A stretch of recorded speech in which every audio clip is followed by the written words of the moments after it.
Joel, this is a fascinating read. Why the 12th Imam and why now? Because it affects Iranian foreign policy right now.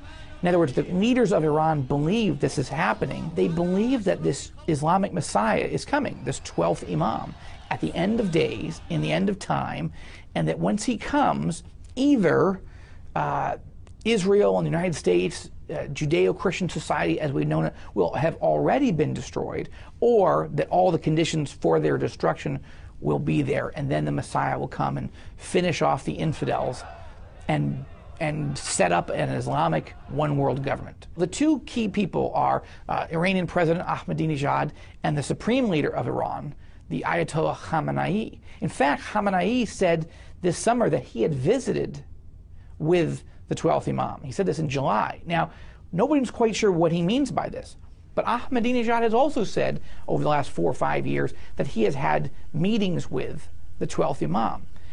Who are they meeting with? A person? A spirit?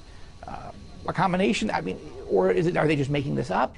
If our intelligence agency was tracking that and explaining to our political leaders, listen, this is how Iran's leaders are making decisions, it would lead you to a conclusion that it's led me to, which is, how exactly would you negotiate with or contain or deter people who believe it's their God-given mission in life to destroy Judeo-Christian civilization using nuclear weapons in order to bring about their Messiah?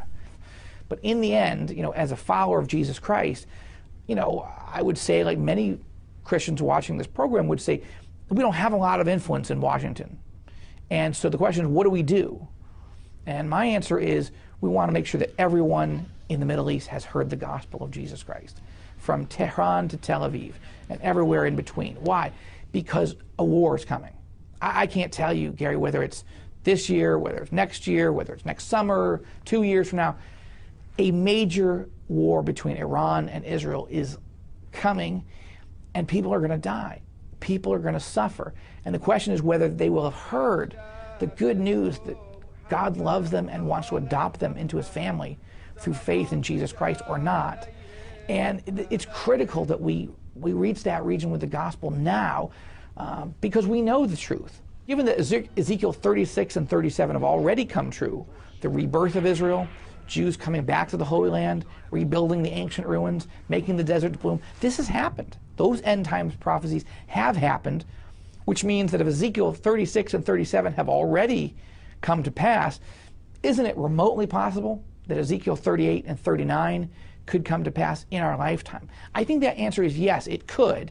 Not to say that it will, but events are moving in that way. So is this Gog and Magog prophecy, is this just a warning from God, or is it imminent? It's inevitable. The scriptures say this day is coming.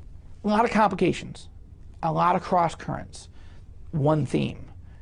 The region is growing unified against Israel, just at a time where the rest of the world, including the U.S. government under the Obama administration, seems to be loosening its support of Israel also. And it's a very dangerous and lonely place for Israel to be.